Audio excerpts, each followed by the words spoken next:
High আমি রূপম। আজকের এই ভিডিওতে আমরা ইন্ডিয়ান সিনেমার বেশ কিছু আপডেটস দেবো। তো চলো আজকের ভিডিও শুরু করা যাক। তো আজকের প্রথম যেটা আপডেট সেটা হচ্ছে ফাইটের ছবির অ্যাডভান্স বুকিং কেমন হচ্ছে। তো আজকে সকাল 11টা অবধি এই ছবির ন্যাশনাল প্লেক্সে কত টিকিট সেল হয়েছে সেটা জানা গিয়েছে। তো এখনও পর্যন্ত প্রায় 24,000 টিকিট সেল হয়েছে এই ছবিটার ন্যাশনাল প্লেক্সে, যেখানে আইনক্স পিভিআর মেলালে প্রায় 20,000 টিকিট সেল হয়েছে এবং সিনেপলিসে প্রায় 4,000 টিকিট সেল হয়েছে। এবং এই ছবিটার অ্যাডভান্স বুকিং কিন্তু এখনও সব জায়গায় সম্পূর্ণভাবে ওপেন হয়নি। তবে এই যে অ্যাডভান্স বুকিং রিপোর্টটা, এটা খুব ডিসেন্ট স্টার্ট। দেখার এই ছবিটা আগামী দিনে কীরকম কী অ্যাডভান্স বুকিং করতে পারে। তবে যেরকম অনুমান করা হচ্ছে এই ছবিটা নিজের ডে ওয়ানে 35 থেকে 40 কোটি টাকার ওপেনিং নিতে পারে, এমনটাই ট্রেড এক্সপার্টরা মনে করছিল। তবে সেরকম ওপেনিং নিতে গেলে এই ছবিটাকে প্রায় 3.5 থেকে 4 লক্ষ টাকার টিকিট ন্যাশনাল প্লেক্সে সেল করতে হবে। এবার দেখার সেটা এই ছবিটা করতে পারে কিনা। আজকের সেকেন্ড যেটা আপডেট সেটা হচ্ছে অ্যানিমালের ওটিটি রিলিজ ডেট। অ্যানিমালের ওটিটি রিলিজ ডেট পোস্টপোন হতে পারে এমনটাও শোনা যাচ্ছিল। তার কারণ হচ্ছে এই ছবিটার একটা ইস্যু হয়েছে প্রোডাকশন হাউসের মধ্যে, সিনে ওয়ান এবং টি সিরিজ, সেটা কিন্তু এখনও শর্ট আউট হয়নি। তবে যেরকম এই ছবিটার ওটিটি রিলিজ ডেট শোনা যাচ্ছে সেটা হচ্ছে 26 জানুয়ারি এই ছবিটা নেটফ্লিক্সে আসতে চলেছে। দেখার এই ছবিটা নেটফ্লিক্সে কীরকম কী ভিউয়ারশিপ গড়ে এবং ওটিটি রিসেপশন এই ছবিটার কেমন থাকে। রজনীকান্তের জেলারের সিকুয়াল আসতে চলেছে। নেলসন দিলীপ কুমার, হ্যাঁ সেই এই ছবিটার সিকুয়াল ডিরেক্ট করবে।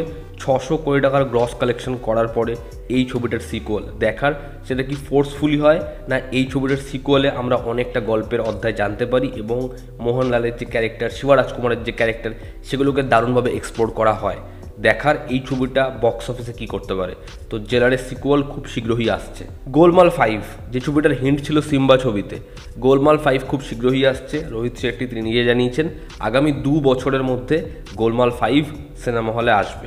তো দেখার সেই ছবিটা রোহিত শেট্টি কি ভালো মতো বানায় না রোহিত শেট্টির যে ফল ডাউনটা হয়েছে সেটা এই ছবিতেও দেখা যায়। হনুমান ছবিটার ব্যাপক সাকসেসের পর তার পরবর্তী পার্ট জয় হনুমান, সেখানে একটা ইম্পর্ট্যান্ট ক্যারেক্টারের জন্য অ্যাপ্রোচ করা হয়েছে রামচরণকে, এমনটাই লেটেস্ট রিপোর্ট বলছে। তো সিকুয়ালে এখানে শ্রীরামচন্দ্রের একটা বড় পোর্শন রয়েছে এবং সেটার জন্য অ্যাপ্রোচ করা হয়েছে, শ্রীরামচন্দ্রের ক্যারেক্টারের জন্য অ্যাপ্রোচ করা হয়েছে রামচরণকে।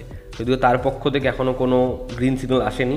দেখার প্রশান্ত ভার্মার এই ভিশনকে তিনি ভরসা করেন কিনা এবং তিনি এই ছবির পার্ট হন কিনা। গদার 2 এর পর গদার 3 যে আসবে সেটা আমরা জানতাম এবং গদার 2 এর একদম এন্ড পয়েন্টে কিন্তু গদার 3 এর হিন্টও দেওয়া ছিল। তো গদার 3 আসছে এবং latest report wise Anil Sharma সে এই ইন্দো পাক ওয়ার এটা বেস করেই গদার 3 বানাচ্ছেন এবং তার পুরো আইডিয়া ক্র্যাক করা হয়ে গেছে। তা খুব শীঘ্রই হয়তো 2025-এর মধ্যে আমরা তারা সিংকে আবার গদার 3-তে ব্যাক করতে দেখব। এবার দেখার এই ছবিটাও কি ব্লকবাস্টার হয় দেখার। সৃজিত মুখার্জির ফেলুদা, সৃজিত মুখার্জির অনেকগুলো কাজ পরপর আসছে, অ্যানাউন্সমেন্ট হচ্ছে। তো তার ফেলুদা অর্থাৎ ভূস্বর্গ ভয়ঙ্কর যে অ্যানাউন্সমেন্ট হয়েছিল সেটা কবে আসবে, কবে টোটাকে ফেলুদা হিসেবে লোকে দেখতে পাবে। তো এই সিরিজের কাজ বহুবার পিছিয়েছে তার কারণ ডেটের জন্য এবং টোটা রয় চৌধুরী তিনি খুব ব্যস্ত আছেন। তা খুব শীঘ্রই এই ছবির কাজ শুরু হবে, এই সিরিজের কাজ শুরু হবে।